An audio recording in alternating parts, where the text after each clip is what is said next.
This is the Beesotted Pride of West London podcast, and it's another Wednesday night, and we're sitting here feeling quite lonely in the virtual bar. It's very, very quiet in the virtual bar because it's been another day, another week, where we haven't got as many points as we had liked. We played Birmingham City last night, and we only got 1 point. It could have been no points, it could have been 3 points, but probably unlikely. We got 1 point there. We got 1 point on Saturday as well when we played Reading. So it's been a week where we haven't got the full supply of points. So it's very quiet in this bar here. And my name's Billy Grant, and I'm sitting here in the virtual bar with a little pint in my hands, feeling sorry for myself.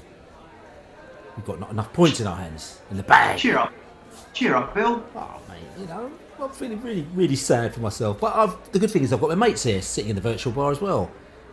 Dave Lane, how you doing? I'm very good. I'm all alone as well. It's like Lonely Hearts tonight, Bill. No, I'm all right. I'm not so down in the dumps as you are, clearly. I was more down in the dumps on Saturday than I was last night. For some reason, I thought drawing against Reading was worse than drawing against Birmingham. So I'm all right. I would expect one of those games would have been a win, now, if I'm honest.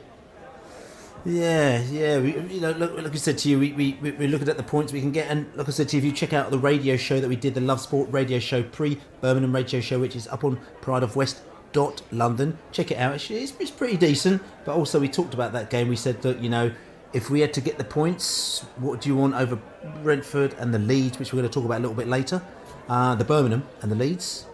We said, well, if we can get a point against Birmingham and 3 points against Leeds, then that's the one. And I suppose if you want to look at the upside, we got the point against Birmingham. So the pressure's on Saturday, but we will come on to the Leeds game a little bit later. We've got my man Gary Paul in the virtual bar as well today. Gary, how are you doing?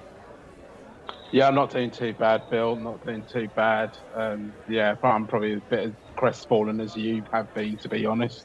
Yeah. After not coming away with the 3 points I hoped for last night. No, it's just one of those things, mate. Like I said to you, Laney keeps saying it's a 46-game season, but things are starting to get to the stage where, and again, we might talk about the league table in a bit, but it's starting to look a little bit congested there at the moment now. We've got some teams who were a bit rubbish earlier this season, like Sheffield Wednesday, and they looked absolutely abject and terrible, but all of a sudden they're beating teams at the moment like West Bromwich Albion, and they're starting to creep up on us. So all of a sudden, that number 2 position that we had, which became number 3, which became number 5, and all of a sudden it's like, oh no, if we're not careful, we could be out the top 10 by the international window. So we have to be very, very careful. But let's still keep it all positive, as we say. One thing I'm going to say to you quickly, we're going to try and nominate ourselves trying to get nominated for an FSF award. So if you go to Beesotted.com, you'll see the little FSF awards little logo. Click on it and just nominate us. There's 2 that we'd like to go in for, which is the Club Media Award, and also we've got the Club Podcasters Award. So if you like what we're doing, we'd be really grateful if you go there. Just take 30 seconds or less than that to go and click on there and just nominate us. But anyway, listen, getting all tongue-tied here because I was too much talking last night. There was all sorts of activity going on as we were down at Griffin Park. We were hoping we were going to get 3 points. It was quite a feisty game. It was quite a lively game. It was probably for the neutral a very good game. Very frustrating for Brentford fans, and probably even more frustrated for Birmingham fans because there was activity, players getting sent off, managers getting sent off. You know, they were expecting to get the points, but it just didn't happen for them. But anyway, let's go back to the pub and hear what the fans had to say after the game. Cracking game, just showing about the result. At it all, goals, 2 goals, controversy, sendings off, managers waving to the 4th officials. Had it all.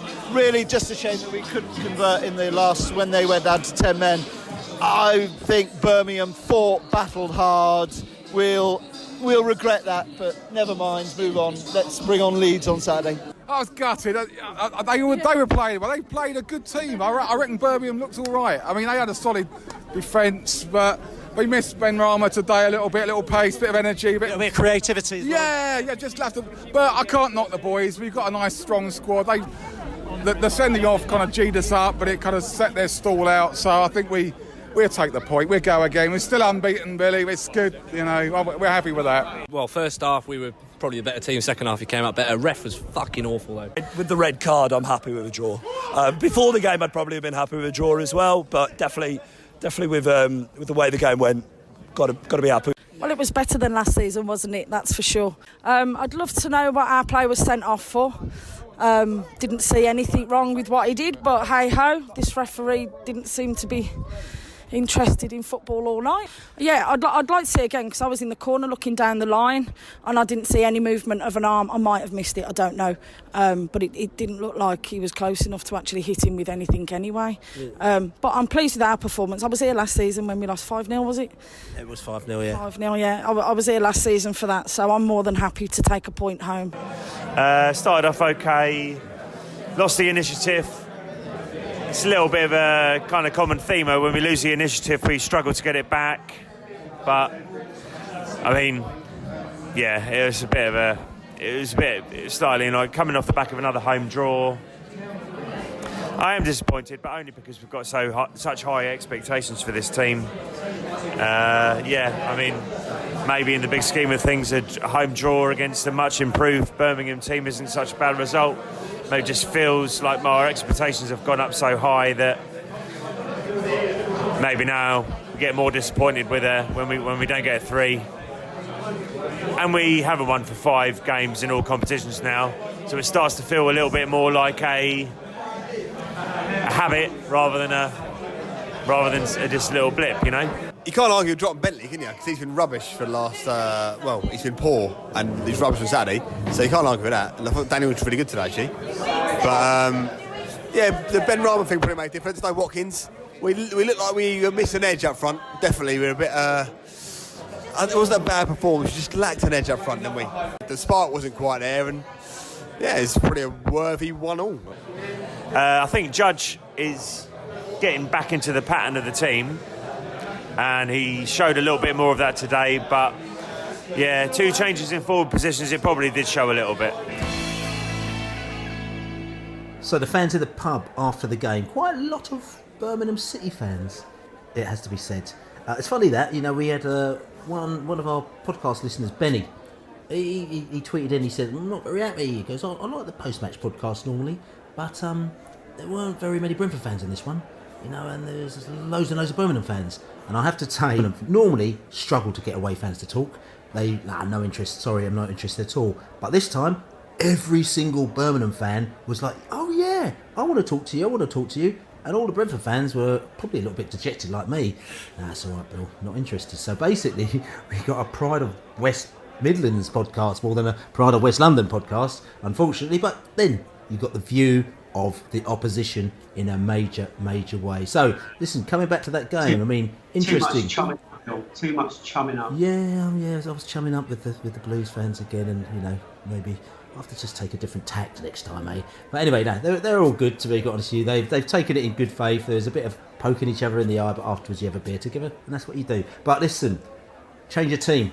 We changed the team. There was a bit of a gasp in the pub beforehand when we looked at the team, and we had, first of all, Bentley had been dropped, because there was like, there's no way you could drop Bentley. No, he's a good keeper. You just got to keep with him.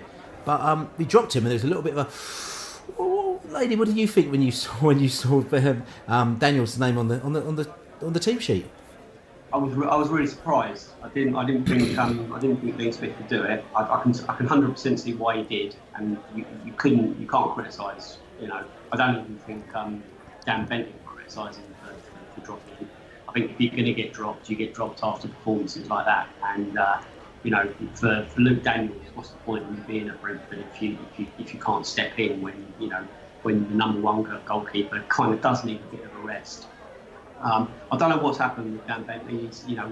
We've given him nothing but kind of positive encouragement in the last few weeks and all season, actually, because he's dropped a few clangers this year and in pre-season training, to be honest with you. So it hasn't come as a surprise, but I fully expect him to be back really quickly. He's a class goalie. He's one of the best goalkeepers in this division. I still think he'll play at the highest possible level at some stage in his future. Hopefully, it's with us.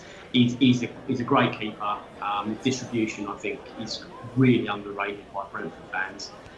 He's growing in stature, so I expect him to be back. So yeah, I was surprised that he wasn't in the team.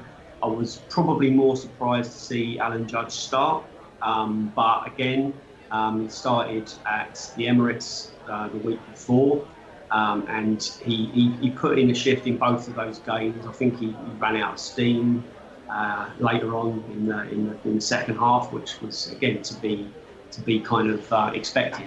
It was played at a blistering pace again last night. Both teams really going for it. High tempo, really high impact and high contact as well.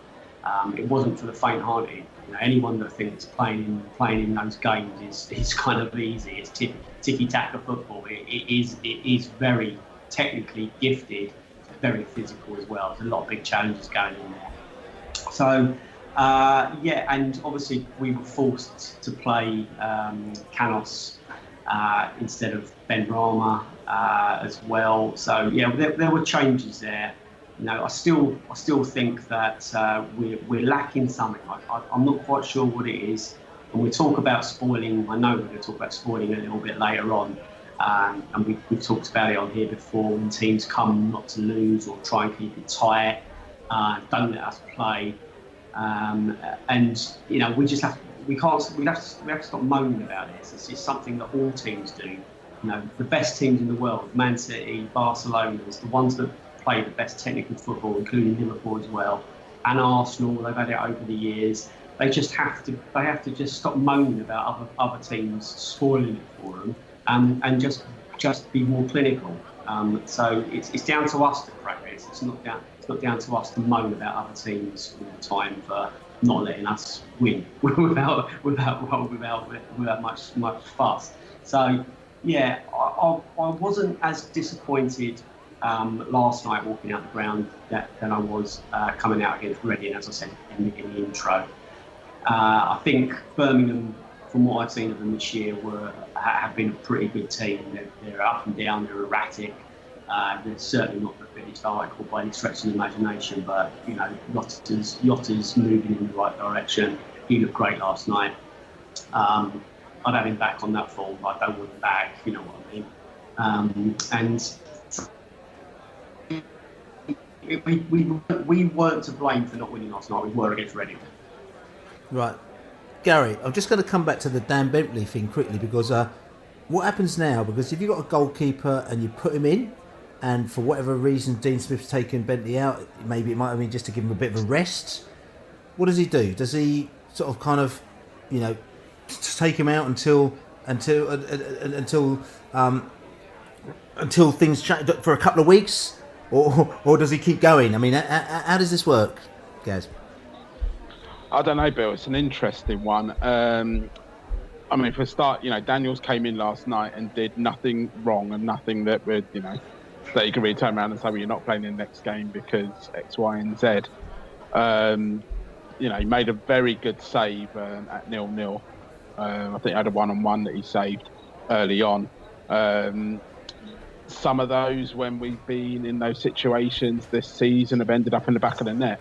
So that's something to be considered. And if I'd say if Bentley had a bad game in the last match, or like he'd made an error and it looked a bit dodgy, but ultimately he fumbled one in against Wigan, fumbled two in, on Saturday.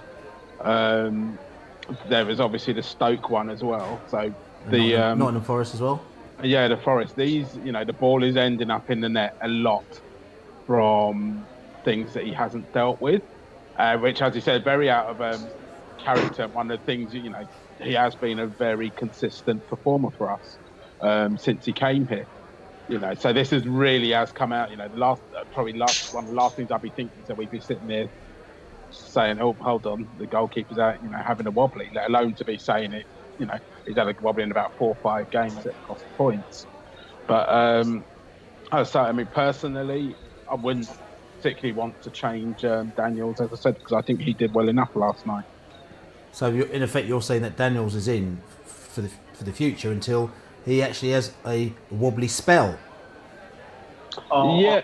I'm not sure. I can see that argument, I think the punishment was really there. I think I think players need to know that there's kind of like, if they can't keep screwing up and there'd be no comebacks on them.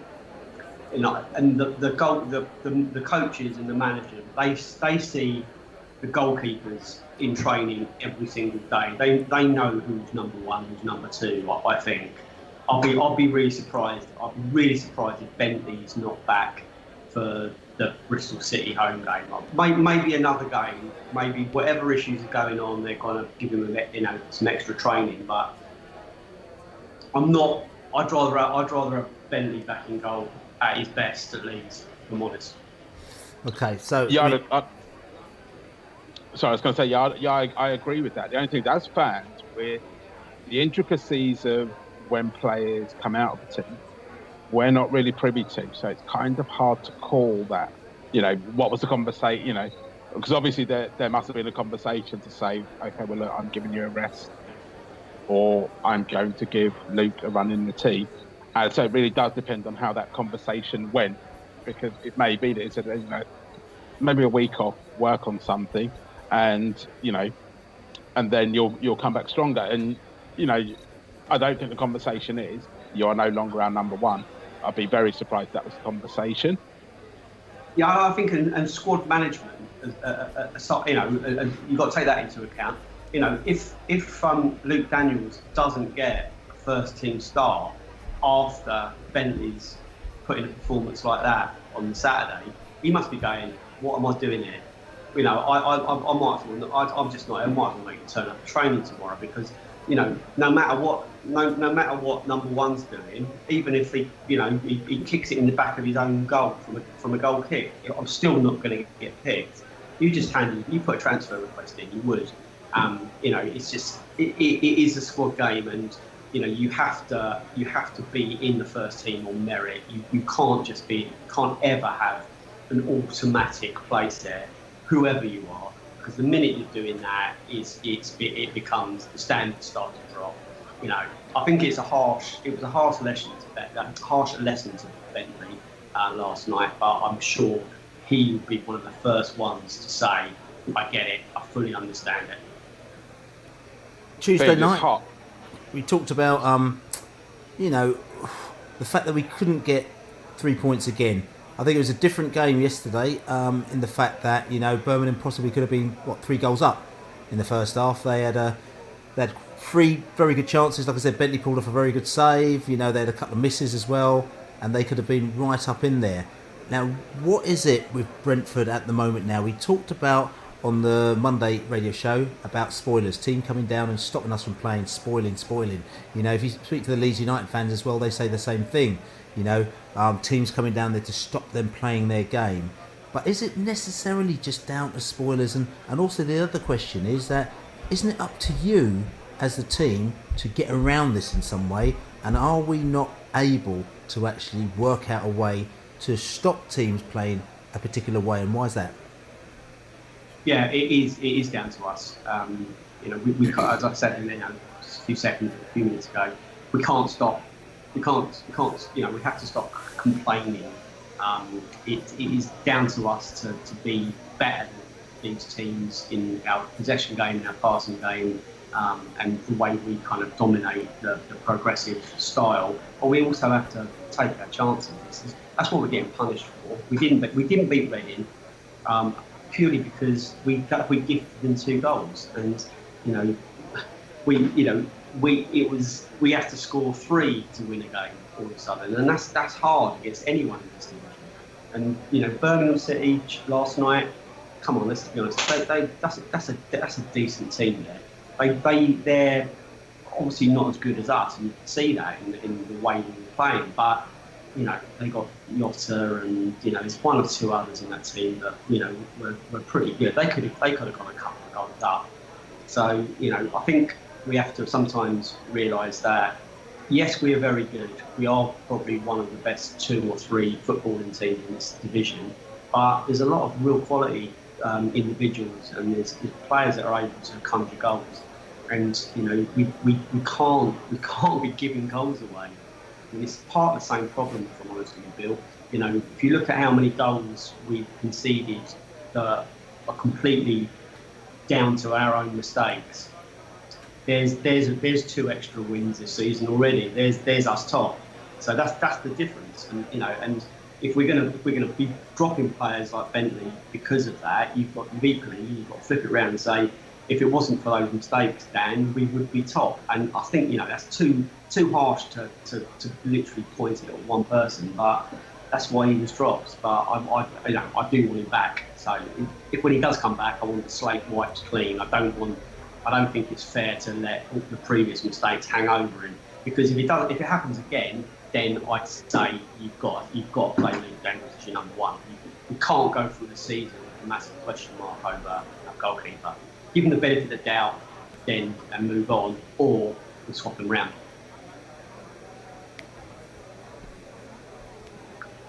Yeah, okay, so listen, I mean, we're talking about moving on, but we can't move on because the question I'm just going to ask, and I'll come back to this again, because I think it's the frustration and probably the reason why I was a little bit kind of, as I woke up this morning, because I was thinking we're going into a big game on Saturday, and it's going to be a really tough game, a game where when we booked our train tickets, we thought, even though we knew that the game was going to be on TV, we still booked our tickets and thought, tell you what, this is a big game. You know what I'm saying? This is going to be possibly the 2 best teams in the division. We need to be there. And now we're in the thick of not be funny, it's probably about 12 teams, all clogged in there together, and you can't see the difference between one and the other. Now, what would make the difference for us between one and the other? What do we need to do to get a win? Other than, I know you talk about these mistakes, and I understand that, and of course we need to cut out these mistakes, but also there are other things that seem to be lacking. And I know, Laney, you said you can't quite get it, but is it as simple as a striker which you can bring off the bench, and swap with Maupay? Is it another midfielder that we are missing? What is it? Okay. Let's go back to the first few games of the season when there was not really another problem in the world. Not that we got many problems at the moment, but when everything was like irie. What we were doing, we were getting the ball to the byline or behind. We were going beyond the defence and cutting the ball back and getting him back for Maupay to scoop in and knock in from close range. We need Canos and Watkins, I would say, to get to the very, very top of their game again. I think both of them haven't been at their optimum the last couple of games. Canos all season so far, he's not been as we know he can be.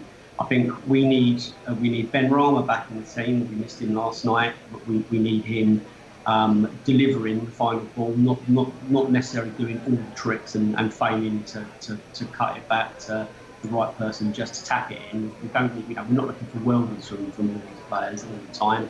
So I'd say a lot of our season and a lot of our getting back to winning ways is dependent on Ben Rama, Canos and Watkins. And then Maupay, let him do his thing. If he's fit and he's lurking, I'm happy to leave him to do that. Midfield, McEachran and McLeod and the general, Judgy. Let's see. I'm not sure Judgy's a starter, but there's a lot of talk about him becoming that quarterback, or giving him a chance to be kind of a woodsy-ish kind of player. Someone, role that's not completely dependent on his pace, because it's not there anymore. Let's be honest.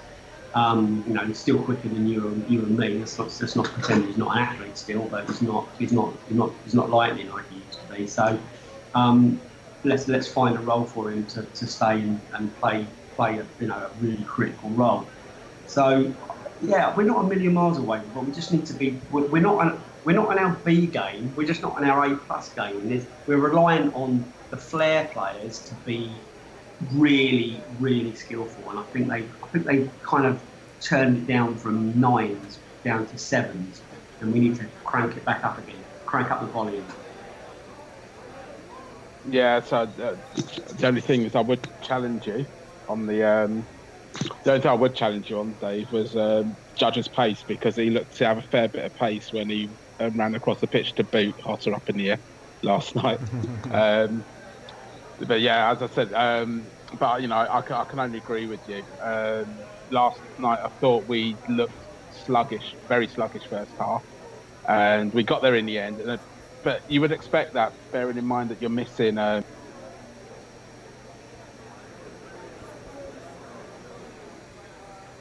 So much of our stuff has come out from those two players this season. Right. So, I mean, for me, I'm still a little bit confused. I mean, I don't want to, you know, we talked about this before. We could keep going on saying the same old things, but for me, I'm a little bit sort of concerned that we sometimes don't have a player to get hold of it. Midfield, change it up a bit, change up the pace. Just, you know, a guy in the centre for me. And this is not knocking McKickard and all that lot. I think they're wicked when they're on their A game.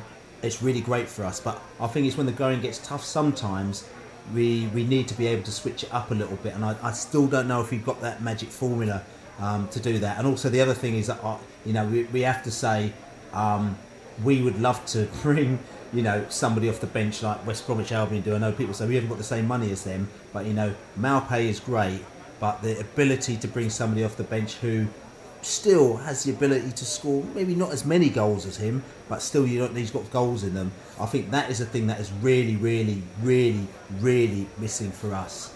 And it shows us up to be, we've got a very good bench, a very skillful bench, but we're still a little bit light. And I don't know whether or not this is going to be leading to us in 2 months' time or so. If we're there or thereabouts within the top probably 6, top 8, whether or not we actually may go in and feel, listen, we've got a chance of actually breaking, you know, top 6 or top 4 or top 2 or whatever, actually spending some money in these areas. Obviously, it's been looked at because we know that our staff, the DOFs and all that lot, they do look at these things and they're not going to sit around and say, look, you know, everything's perfect, because I think they know that everything is not perfect. Yeah, I mean, Bill, I was actually about to make that point. Do we need another striker? There have been times when, so you know, me and some of my mates get frustrated in the second half when we're chasing games, and we've still got just the one player up front. A lot of the times we're getting the ball in, and we just don't look to have that presence when we're pushing the game. I don't know. Yeah, I mean, we do competition, but I don't. You know, we can't be kind of advocating pulling Neil Maupay off at the moment. He's still one of the best strikers in the country. No, we're not advocating pulling him off. We're advocating the fact that if Maupay gets suspended, right? We're talking about if Maupay comes off after 70 minutes, you know, who comes on in his space? Just things like that.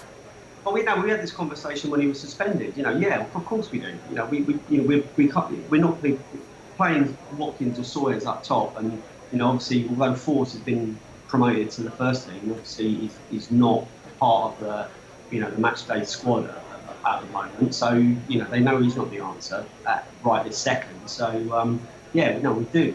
We absolutely do. So you know, I saw like Sacco went to where did he go during West Brom? West Brom. Just got picked up. How did that happen? You know, but you know, I'm not saying we could afford his wages, but you know, there are sort of like some sort of like tricks to be had still in this market. But I think we're kind of in a lucky position because we've almost had a reset button pressed in this division. We're moving into October now, and no one in the movers and shakers is more than 4 points away from each other. Who'd have thought that? You know, we've been experimenting a little bit. We haven't got our settled first team for the last few games, and we're still in there with a shout. And we haven't won for, you know, is it 4? Is it 5 now?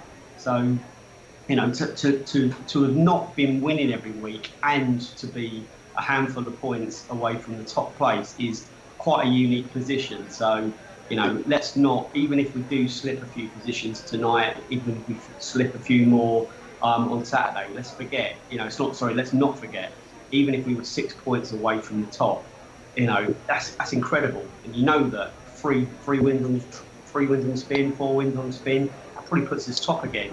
So, you know, the margins are really slender. We know that. There's not a lot. They are slender, but also, is it reflective of the league? If you're talking about that, the fact that you cannot win 5 games and you can still be, you know, still within there. I'm just trying to be realistic about kind of where we are and also where we can do, because the flip side of that argument is that if you're in that scenario where you're so weak, then all you need to do is strengthen yourself. Somebody must be looking, thinking, well, all we need to do is strengthen this, and we'll outdo everybody. Do you know what I'm saying? The question that we need to ask is: Are we gonna go through the season with the same manager? Well, we're gonna, you know. Well, that's the big kind of dark cloud that's now beginning to lurk as well. That is the big question, and that's what we're going to be talking about in this very next little section. Because as we know, Aston Villa have now sacked Steve Bruce. It's been a long time coming, and I think it was the cabbage that did it. Somebody threw a cabbage at him at the match yesterday when they drew 3-3 with Preston. The cabbage went on the pitch, and 12 hours later he got the tin tack. So we will be talking about Cabbagegate, Steve Bruce, and the fact that there's a manager that we know who seems to be top of the bookies' bettings for the next Villa manager after this twang. So Aston Villa, the cabbage, went on the pitch. The police went on a search for the cabbage thrower, and they were working in conjunction with the club to find the cabbage thrower who threw the cabbage at Steve Bruce. Within 12 hours, Steve Bruce was sacked. So I don't know if it was a sign, whether or not the cabbage is basically one of the people who are next in line for the manager's job. But there are things going on at Aston Villa that we need to find out about. And of course, you're always going to get the rumours flying around. You know, they're always saying, all the Villa fans from the day one, every time we play them, we smash them to pieces. And they go, Dean Smith, he's a Villa fan. Yeah, we should just get him for Brentford. Yeah, because we could do that. Yeah, because we're Villa and we'll just steal him. And we're like, yeah, right, whatever. It's not going to happen. It's not going to happen. You know, eventually the day has come that Steve Bruce has been sacked, and the bookies put Dean Smith 7-4 favourite to get the Villa job, behind Sam Allardyce, who's 7-2. You've got Thierry Henry 5-1, Martin O'Neill at 6-1. Where'd that come from? Roberto Martinez at 7-1, David Moyes 12-1, Frank de Boer 14-1, and then you've got Village, Poirier, Jaap Stam. They can have the Jaap Stam. And I said, just get him down there. Just put him in the car and get him down to Villa. And Neil Warnock, very strangely, at 16-1 as well. So you've got this all going down, Laney. John Terry's been mentioned in that as well. John Terry's actually not. John Terry, what do you mention, John Terry? No, I'm sure he was mentioned in the list. He was mentioned earlier. I think you've got John Terry on the mind. There's no John Terry on the list this week, so we'll move off the John Terry and we'll move on to other things. We'll talk about actually the people who have been in the bookies list for the managers. So we were actually sitting down there thinking, do we talk about this or do we not? Because, you know, just because it's on the bookies list, is it fact or is it not fact? I mean, where do they get these figures come from? And then we saw Dean Smith at the top of the list at 7-4. Now, it's not a case that there's no smoke without fire, because at the end of the day, it's like, you know, bookies are there to make money, but obviously somebody is piling money on. Piling money on. Now, maybe it's the Villa fans. Maybe it's maybe it's the guy that called us Tim Pot, who probably started it all off, and they're all thinking, yeah, this is what we'll do to really wind up the Brentford fans. Let's just say get their manager. All the Villa fans have gone down the bookies, and they're spending thousands of pounds, and the bookies are really happy, you know. So 7-4. But we thought, being a favourite, we have to discuss this, because if we're not discussing it, you know, we're sure that people within sort of kind of, you know, Brentford Towers are also thinking, well, you know, what if Dean does go? What if they come and offer him sort of plus £3 million to take him off our hands? What do we do? So what are you thinking about this, guys? Do you think that this is a realistic prospect, or do you think it's just, you know, pie or cabbage in the sky? The thing is, it's only natural that Dean will be linked with a job like Villa, obviously, because of where he's from and the fact that he's done such a good job at Brentford. I remember a couple of weeks ago we had a discussion about fake news, and a lot of that kind of chatter on websites and boards can end up influencing bookies, and when people have a look around, and then before you know it, fake news becomes real news, in essence. So it's our fault then? It's our fault? Yeah, I'm blaming you, Bill. Oh, but you know, I mean, ultimately, if it did happen, we would treat it as we would if somebody came in for Watkins or Morpeth, or like somebody, like when Woods left. We will have a contingency plan, and we will put that into play. Of course, we've got to talk about it. It's inevitable at some stage in the future that Dean Smith's going to go. It's managers don't last forever, and unless you're Arsene Wenger or Alex Ferguson, when you're winning things at the very, very top. There's going to be churn all the time. You've seen what the merry-go-round's like in this division. So it's at some stage you're going to get someone. If you're doing a good job, you're going to get headhunted. Whether Dean Smith is interested in leaving Brentford or not, we're about to find out. I think. I think that Aston Villa will absolutely make an approach. I think they will sound him out, as they will with probably half a dozen other managers. They're crazy not to. And we'll see if Dean Smith. I think it will be his choice. Actually, I think they'll offer it to him. But I still don't think they quite get the way we're set up. And if they want to take Dean Smith as a manager and not our DLFs and all our recruitment and all our statistical analysis and all that kind of stuff, if they think he's a solid enough manager in his own right, then I think it may be an opportunity that he may not get again. So I'm sure he'd be tempted. I'm sure he'd be very flattered. What I will say, and I know that he's said it, I know his family have said this, Bill, when you and I met at the Express Tavern yesterday, we went down to the beer garden and had a drink, and in that beer garden, looming over the beer garden was a very, very big stadium. It may not be 80,000, it may not be the new Tottenham Stadium, but it looks big, and it's ours, and we're going to move in there in a couple of years' time. So whether you would want to risk, and we've said this before, whether you would want to risk, you'd be on decent wages, more than Brentford can pay him, but whether you want to risk the future, the next 2 or 3 years, the Brentford journey that we're on, whether he wants to risk that for Aston Villa, I'm not sure he will. So we need to brace ourselves. It's going to, I just hope whatever happens, if it does happen, it's happen bloody quickly and it doesn't roll on for weeks, because the last thing we need is kind of like the players questioning whether the manager's going to be there and all this and that and the other, and that could derail our season. I want him to stay. I think he will stay. If he goes, good luck. Talking to our Birmingham sources, as we do, like you say. Well, there hasn't been an approach, but things change within 12 hours, 6 hours, 24 hours. So there's been no approach as far as we're concerned. And also the other thing is, according to the sources, which is interesting as well, the Birmingham sources feel that he's not even in the top 4 of the people that they're looking at. So there seems to be all these. Alan Nixon's put a story out there beforehand saying Dean Smith. This was like a week ago or so, or last Sunday, whenever it was. So you've got this happening, and you've got lots of people talking about it. Then I don't know, now that it's actually happened, I don't know whether or not it's Villa putting it out from within. I mean, these are sources very close to Villa saying he's not within the top 4 of the people. They've got quite a few people, about 8 or 9 on the list. Yeah, he's on the list, but maybe not be as high up as we think he is. The thought is that Sam Allardyce is the man that they want for the job, and you could probably see that for Aston Villa, because they would like to have somebody who's had a bit of experience, somebody who's had a bit of success, and also they know it's kind of it's very important for them to go up straight away. So they're not willing to sort of kind of take a risk on somebody building something over 2 or 3 years. So maybe it is or isn't the case, but also the one thing that we know is things change within a second. So we got Dean Smith at 7-4 today. Tomorrow, Martin O'Neill might be 7-4. You know what I'm saying? Depending on things happening. Laney.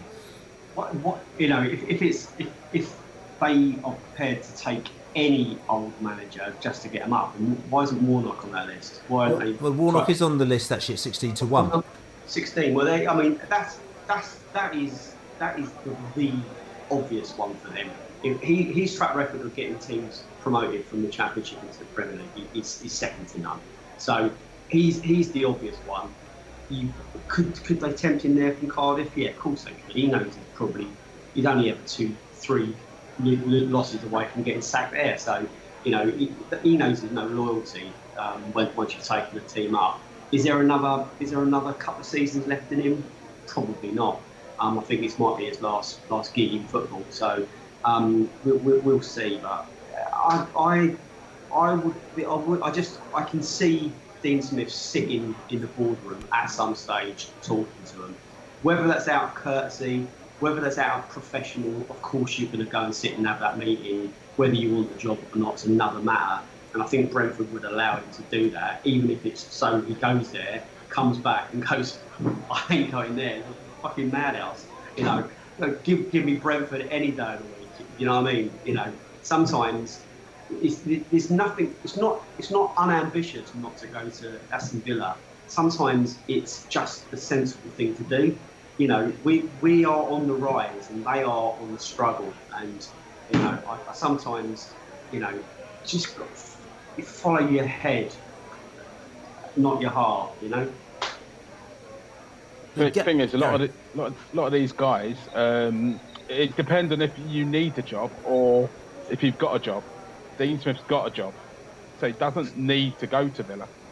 I think you do get a lot of situations where managers go into basket cases of a club because they don't have a job and they want to get back in and they feel they can do a job there. And they get there, it turns out it isn't the case.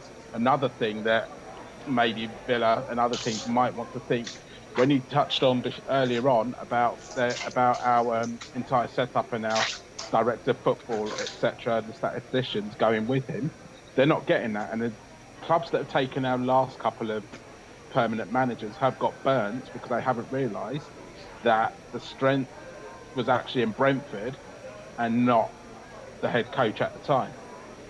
Why isn't Bill? Bill, you probably get better equipped to answer this one.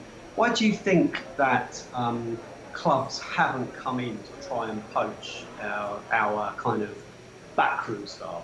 Do you think they have, or do you just think that they're so loyal to the kind of the family, rather, as it were? Or do you think they're unapproachable? It's not just us that realise it's more than the manager. Yeah, I think that, and again, I'm sort of just talking a bit out loud here. I mean, we did have a situation where, probably earlier in the day, where we had Haslam, who was our, what was he? Which coach was he? He was our sort of, he was fitness coach, something like that. He was one of the sort of analyticsy type people. Haslam. Anyway, he got poached by Wigan. I remember he got poached by Wigan in a. I think it was a little bit, not acrimonious is probably not the word, but he kind of went in a sort of like, oh, what the hell's going on here? So they poached him and he went there, and then I think after, I think Roger went there, and then it didn't go massively great, and he's eventually come back to Brentford. So as far as I know, I think he's come back to Brentford. So that's one of the sort of kind of more high profile ones that I do remember happening. But in general, I'm sure that people maybe do come and go. People are maybe doing the analysis, people are doing the psychoanalysis and everything like that. I'm sure that they do come to and fro. It's the main people that we do know about, which are probably going to be the key. So you're talking about sort of the Rob Rowans, obviously Kelly, he goes with Dean Smith. You're talking about your Franks, you're talking about the head of Kev O'Connor's and people like that, who are the sort of the key people. And I think for them, they've seen a much bigger picture. And Rob Rowan at one time, he Rangers, again, it was in the news, so it's no great secret. Rangers came in for him, and Rangers came in for him. I think that he probably went down there, had a word with them, came back, and went, I ain't going there. And then next minute, things have moved on, and he's now become sort of technical director at Brentford. So I think they know there's a bigger picture here. We're going into a new stadium. They've seen the vision. They're very forward thinking, and I think that maybe if there's going to be any move, any of these guys are going to be making a move to another club, they'll be only making that move if they can actually take that club and change it. You know what I'm saying? They're not going to just turn up there and be part of their system, because it's not going to work. So they're going to probably take a very senior role at one of these clubs to actually kind of change it to something else. So I think it's probably early days for any of that kind of stuff to be happening. I think the chance of them getting success, even if it's small success, is probably easier at Brentford at the moment in that setup. Does that make sense? Yeah, mate, it does make sense. Yeah, it does. I think it's only a matter of time before, people start going, okay, we want to take you and all of your backroom staff. I know that it's not going to be as simple as that, because they're probably more loyal to the whole back, the company behind Brentford as well. They're those kind of people. They're not Brentford people necessarily. But there is an argument, and again, people who run companies and people in recruitment say that also with members of staff, they want to see some level of ambition with them as well. So they want to see them, looking for their next move, trying to kind of get themselves up to that next level, because that kind of builds a hunger and it just keeps them on the edge. So I would say to that, probably at the same time, you've still got people coming through that will be slotting into these next roles. You've always got people who are as good, but they're probably the next level down. You're waiting for that opportunity to slot in. So I think probably for the club, they're actually less worried about it, because it's kind of like, once the infrastructure's set with the roles that people need to do and good enough people in there, when one person comes out, they'll just slot another person in. I've got a question for you, both of you. Do you think that Dean Smith will be Brentford manager at the end of this season? Well, I suspect he will. As I say, if you look at the way books go on managers going into clubs, as far as I can see, very seldom does the early favourite end up with a job. What generally tends to happen is you hear rumours that he's gone in there, he's talked, it doesn't go out, it doesn't happen, and all of a sudden you just see somebody from about 7th, 8th, 9th, or a new person on the list just goes, shit, their odds just come tumbling down, and before you know it, they've got the job because somebody's got wind of the story, and then all the money goes on. Like Jurgen Klopp from Brentford, he didn't get the job, did he? He was the early favourite. No, exactly. It was close though. Yeah. Do you think Smithy will be here at the end of the season, Bill? Personally, I think he will. I do. I think that he'll be here next the end of the season. And also the other question is that when you say the end of the season, do you mean the final day of the season, or do you mean the beginning of next season sort of thing? Do you know what I mean? Because there's a difference. I meant the end of the season. Yeah, I think he'll definitely be here end of the season. That's just, again, my personal opinion. I think that he's going to come here, he's going to do a job. This season will be as good a season as anywhere for us to actually move it up to that next level, and he won't do an Uwe Rosler where you think, oh, we're quite close, I'm doing quite well now, I've got to go somewhere else, where he hasn't put that on his CV. So I think he will use this opportunity definitely to try and get something on his CV. So, but this is, which is all good. But listen, we'll probably be talking about next week. We'll be coming back and we'll be talking about Dean Smith again. And he might be down to 22-1 by that stage, or he's given a statement or whatever. But things are a little bit flux. But at the moment now, the view from me is that I don't think Dean Smith is going to go there or go for it. Laney thinks that he'll go for it, have a chat, but won't actually go there. And Gaz is thinking possibly. So we shall see. But look, talking about games, talking about matches, talking about teams who are matching us, talking about similar styles of football. Saturday, we've got Leeds United. We're going up to Leeds for an early game. It's a 12:30 kickoff. It's on Sky. So it's caused a bit of a pain for people to travel. So people are travelling up very early. But on the plus side of it, we can stay in Leeds all afternoon, have a few beers and come back in the evening. And that's what we're going to do. Meet up with our Leeds chums, chumming up with the Leeds, which is what we do. But what we're going to do is that we're also going to go to one of our chums. We're going to go to LUFC Stats. And he's going to give us a little lowdown on Leeds in 5 from the Hive. 5 from the Hive, Leeds United. Hi, this is LUFC Stats from Twitter, otherwise known as Andrew. I'm here to do for 5 from the Hive, talk about sort of Leeds United's start to the new season. Leeds are off to a storming start of the BL7 this season, flying high at the top of the league. But the last few weeks have not been as good. Is the cold winter starting to take effect? Well, I think we've seen that over possibly the last 2 midweek games, really. Destroyed Preston at Ellen Road last last time out midweek, thanks to a header from Liam Cooper and 2 goals from Tyler Roberts. It took them really, really well. Pouring down the night, sort of autumn slowly starting to turn to winter, and they're the kind of games that you kind of reckon that you might be stuck if you're not going to sort of win promotion, but we sort of got through it quite convincingly. And last night, a really murky evening, cold evening at the KC, or should I say the KCOM Stadium, for Leeds United, and they got the job done in the end. It wasn't pretty by any means against Hull. They did have a couple of click opportunities to sort of take the lead before, and certainly Johnny Alioski had an opportunity, as did Barry Douglas, and it was a case of, again, chances not being taken like against Sheffield Wednesday, really. However, last night they got the result and they got the job done. Tyler Roberts, with his 3rd goal of the season, took it really well, and I never really thought Leeds were in too much danger of conceding. There was just a little bit of bump at the end when Hull put a couple of balls into the box, but other than that, I was never too concerned. So important victory, and we move on, as I'll come to the game against Brentford on Saturday very shortly. As for Leeds' start, I think it was important that we got the victory last night, because I know it was 1 win in 5, but we'd drawn 3 of them, and just that defeat to Birmingham. I thought the Birmingham game, Gary Monk came, did a job.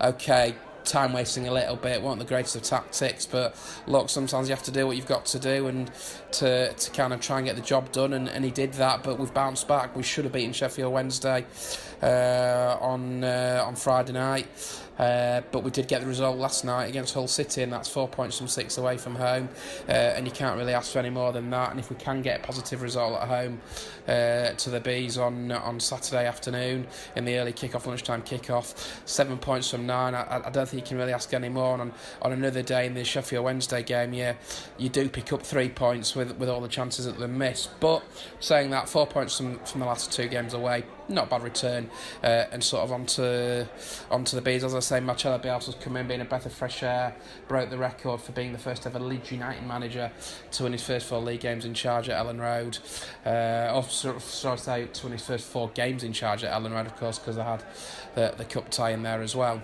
So it's been a very positive start, and long may it continue. I know a lot of fans sort of echo back to last season and what went wrong after Christmas last season, but it just feels a little bit of a different mentality around the place at the moment, and I'm hoping that history won't repeat itself, and that they can go on and finally end 15 years of hurt being outside the top flights. You've had a load of injuries to key players at the moment. Do you think this will affect your season?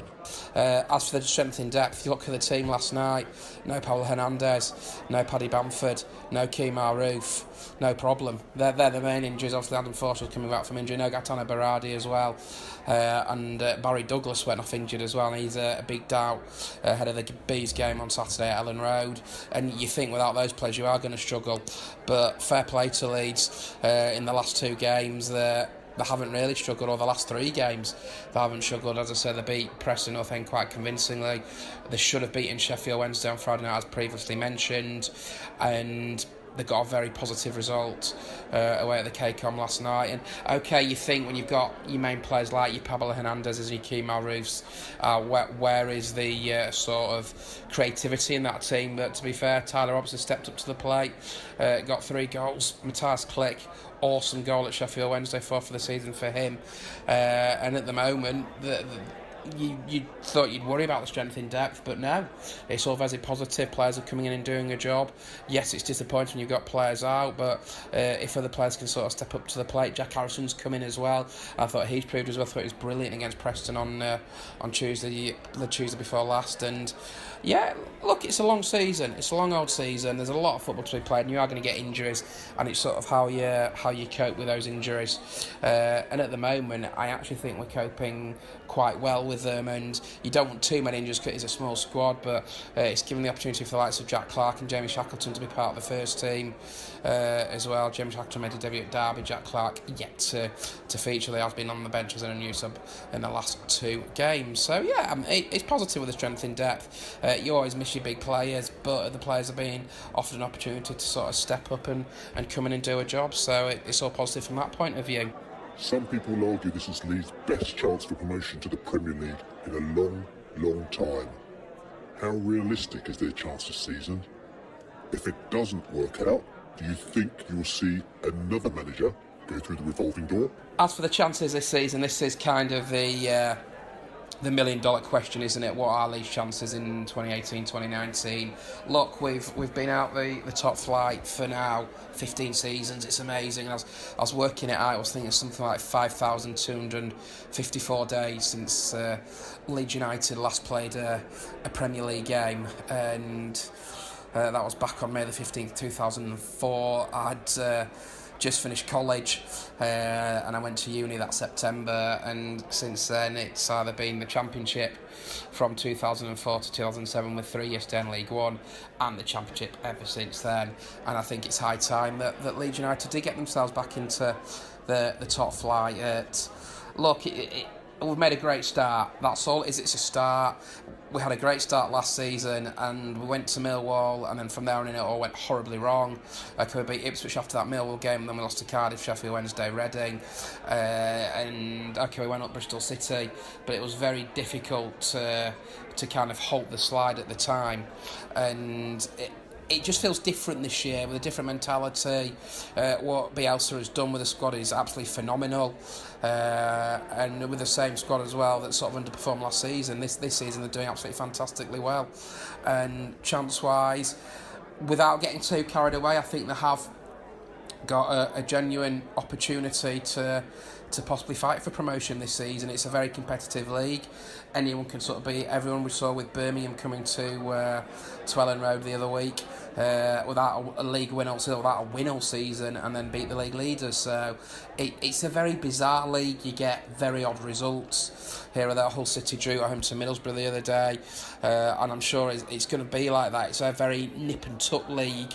In the Championship, where everyone does beat anyone, no matter if you're bottom or top of the league, you've got to be on your guard from game 1 to game 46 and have the consistency if you are going to challenge for promotion, challenge for honours in the Championship. So chance, I think we do have a genuine chance. We're not top on, it's not no fluke, we're top after this stage of the season. I think the table starts to take shape in October, November time, and if we're up there at Christmas, you want to look to sort of strengthen your squad over the Christmas period, the festive period in the January transfer window, and then you sort of January, February time, hopefully all settles down and you're into sort of the business end with March, April, May time, and you hope then that you've got a fully fit squad, that you've got players that are ready, that are equipped for the running and the title running. And look, it as I say, 15 years is a long time, and it's about time that Leeds did get themselves back out of the first, the Championship and into the Championship. So yeah, I think we've got a very, very good chance. What teams do you see as the ones to challenge for promotion and playoffs this season? The ones Leeds has to look out for, and the ones who will blow out? You've got to look up there. Tony Pulis in Middlesbrough. Look, it might not be pretty on the eye, the football under Tony Pulis, but it's so effective. He, of course, won promotion with Stoke City back in the 2007-8 season and kept Stoke in the Premier League and was never relegated from the Premier League. So it's not great to watch, don't get me wrong, with Middlesbrough, but they do a job. They don't concede many goals. Got another very good victory last night at Ipswich Town thanks to 2 goals. I think it was Mo Besic and Stuart Downing. So Middlesbrough are definitely going to be on there, and I think they're going to win their rivals. The team for me is West Brom, flying at the moment, a bit of a slow start. Lost their opening game of the season at home to Bolton, but slowly eked their way back up to the top of the table. Of course, they were top before. Leeds did beat Hull last night. They've got Sheffield Wednesday tonight. I think Darren Moore's got them playing some really nice stuff. They've got some very, very good players in the likes of Dwight Gale, certainly who's going to bang some goals in up front. And I actually also think, and I tipped Brentford at the start of the season to be top 6, even though they sell the best player every summer, they're still up there, play some lovely football. They'll be disappointed with the last 2 results at home to Reading and Birmingham respectively, but I do fancy them. I think Dean Smith's a very, very good manager. That's why I was linked with the Aston Villa job in the summer. I think the likes of Villa are in deep trouble, not so much relegation trouble, but no one knows what's happening with Steve Bruce. Forest, I think, may just fade. Look, I could be wrong. I just don't think they've got the consistency, and I think Sheffield United might just fade. Had a great season last year, Sheffield United, but didn't quite get the job done in the end, and I think just faded away outside those playoff places. Leeds and Brentford play similar styles of football. They play with the ball on the deck, 60, maybe 70% possession, 500 plus passes a match, around 20 goals scored apiece. If there's any difference between the two, is Leeds have a tighter defence. But saying that, a third of Brentford's goals have come from avoidable, silly mistakes. How do you think this game will play out? As for Saturday's game at Ellen Road, another big one between Leeds United and Brentford. Leeds looking to make it 3 wins in a row at home to Brentford. Last did that in, I think, the 50s and 60s. Look, it's never an easy game against a Dean Smith side. I'm always very impressed wherever I watch Dean Smith. Certainly at Griffin Park, we haven't won in yonks and yonks, but with it being at Ellen Road, I do fancy Leeds' chances. I think they're going to a little bit of confidence after the victory against Hull City last time out. However, it won't be an easy game. The last two games at Ellen Road ended 1-0 and 1-0. Cal Bartley got a late goal back in 2016-2017, and I think it was Liam Cooper who scored for last season in not the best of games back in February 2018. As for players to watch out for, the one main man for me for Brentford is now Mopa. I think he's scoring goals for fun at the moment. Very, very highly rated player, really good player as well. Exciting to watch on the ball. And look, it won't be easy, it never is, against a Dean Smith side. I do fancy for the top six, but it's a game looking forward to. We're at home, we've got a little bit of a point to prove after the disappointment of the last home game against Birmingham City, and this gives an opportunity that if we can get a positive result, and depending what West Brom do at Hillsborough tonight and over the weekend, I'm not sure where West Brom are over the weekend, Leeds could be going into that second international break, top of the league, ahead of another difficult trip to Ewood Park in a couple of weeks. So yeah, looking forward to it all, and hopefully enjoy the show. This is LUFC Stats. So interesting thoughts from Andrew, LUFC Stats. You can catch him on Twitter, and you can catch him on Sky every now and again as he talks about Leeds on the EFL show. He's the man who gives the info, as well as a lot of other Leeds fans out there. So they've got the knowledge, as they are, especially as he's the stats man. But, you know, he's very confident that Leeds are going to be going into the international window top of the league. Interesting you should say that as well, because as we're speaking now, we've got the Villa and the West Brom. And the Sheffield Wednesday. And Sheffield Wednesday fluffed it. They were cruising, and then out of the blue, West Brom just scored 2 goals. I don't even know where their goals come from. Must have scored 2 goals in a minute, because I've just looked around and it's 2-2 So this is the team that seems to be scoring lots and lots of goals, West Brom. So they're going to be up there still vying with Leeds. So let's see how it's going to go at the end of the window. But like I said, Statsman is really confident that Leeds are going to be right up there. But like I said, we're going up to Leeds very, very early. We're getting the train. And part of the reason why we're getting up there early, because we always do the Beesotted guide. We haven't done one for a few weeks, but we thought, listen, if we're going up to Leeds, we need to do the Beesotted alternative guide to Leeds. So if you're going up there early, then you can go and check something out before the game, or maybe even after the game, because you've got lots of hours after the game before you go home. And I'm just going to go around the table here to see the Beesotted crew. What have you got lined up for your day out in Leeds, Gareth? Gary. Well, Bill, my plan was to visit the Corn Exchange. I had a relative pass away recently, and I inherited quite a large amount of corn that I wanted to exchange. Oh, okay. Having then gone on to TripAdvisor, I realised it used to be a Corn Exchange. It's got lots of nice little coffee shops, etc. in there. Maybe I'll have to have a little brunch in there before the game. Okay. Afterwards, I think it's likely to be the Wetherspoons, because then I can get rather tipsy and won't have too far to go to get on the train, since it's actually inside the station. Okay, that's one of about 5 Wetherspoons in the city centre, though. To be fair, so you have to make sure that you go to the right one, guys. There's Wetherspoon Central. See. So, Laney. Oh, mate, I'm really sorry to hear about your relative and your significant sort of corn inheritance. It's a very unusual kind of, bequeathment. So, yeah. Good luck. We didn't really get on. Enjoy it well. Yeah. I'm personally, I'll come with you if you want some support. I'll be there for you, brother.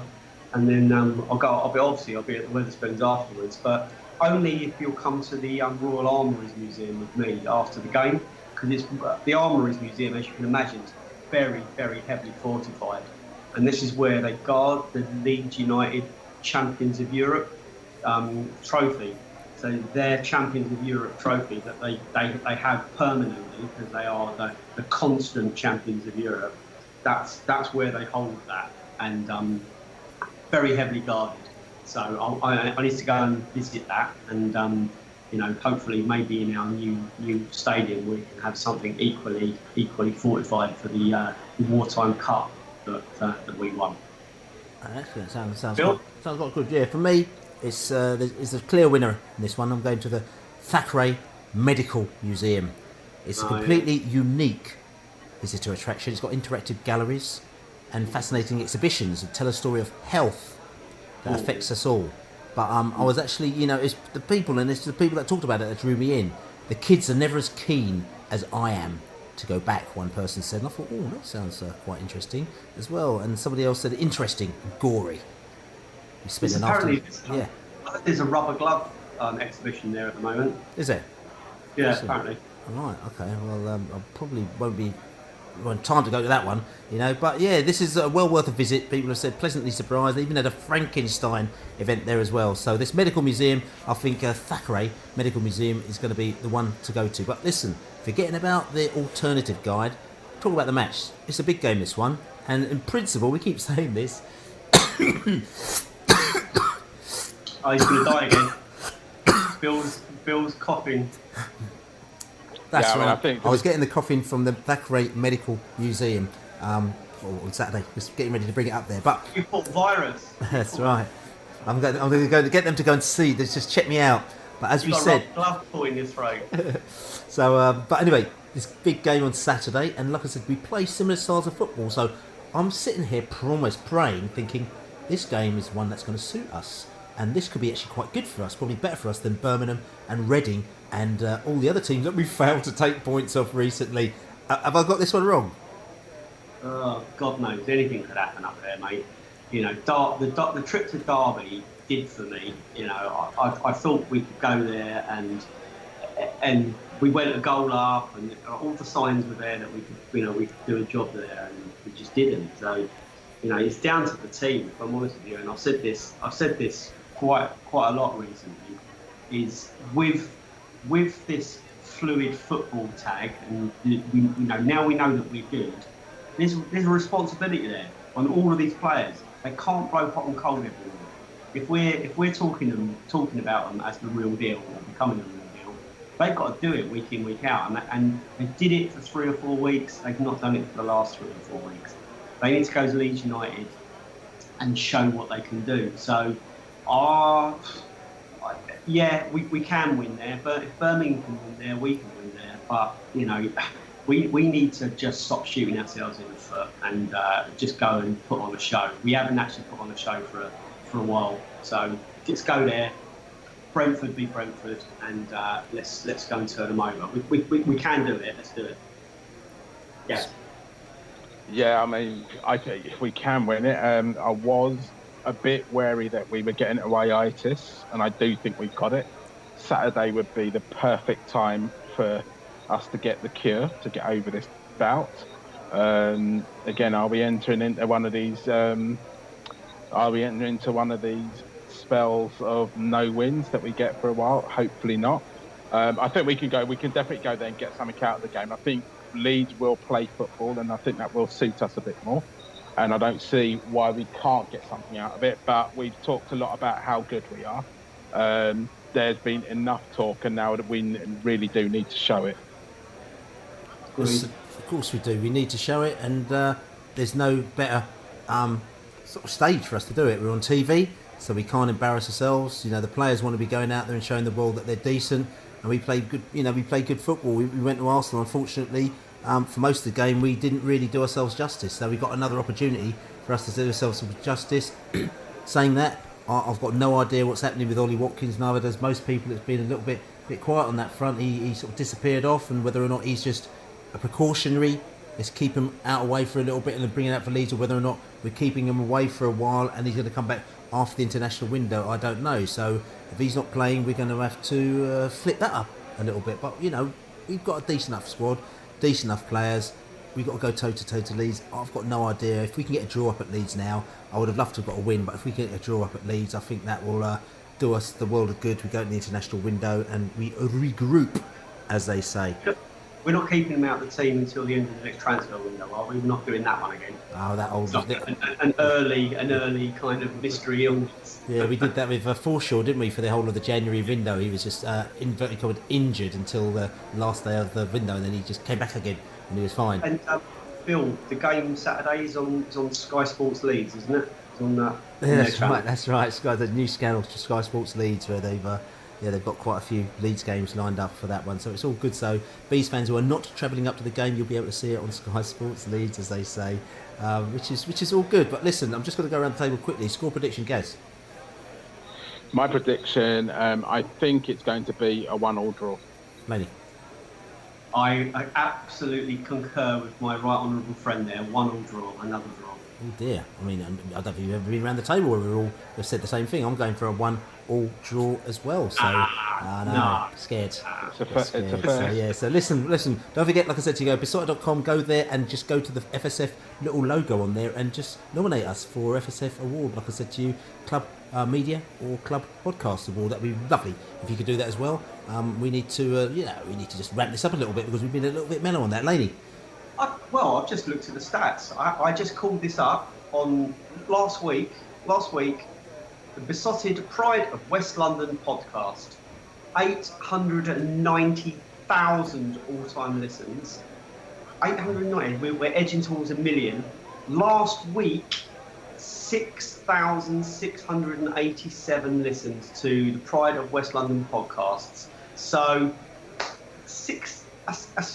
over 6,500 of you. That's pretty impressive. So cheers. I hope you're enjoying it.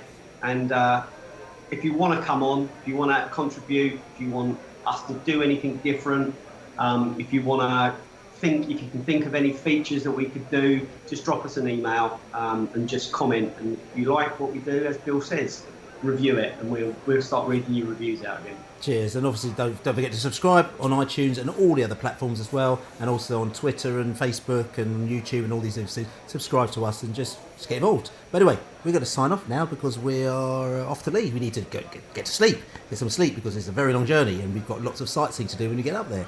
But when we get up there, fingers crossed, we'll get the 3 points and then we can relax over the international break. So we're going to be round our virtual bars. We say, come on, Neds. Come on, you bees. Come on, you bees. Come on, you bees. That's a bit rubbish, that, wasn't it? Come on, just because we didn't win, just get some vibes there.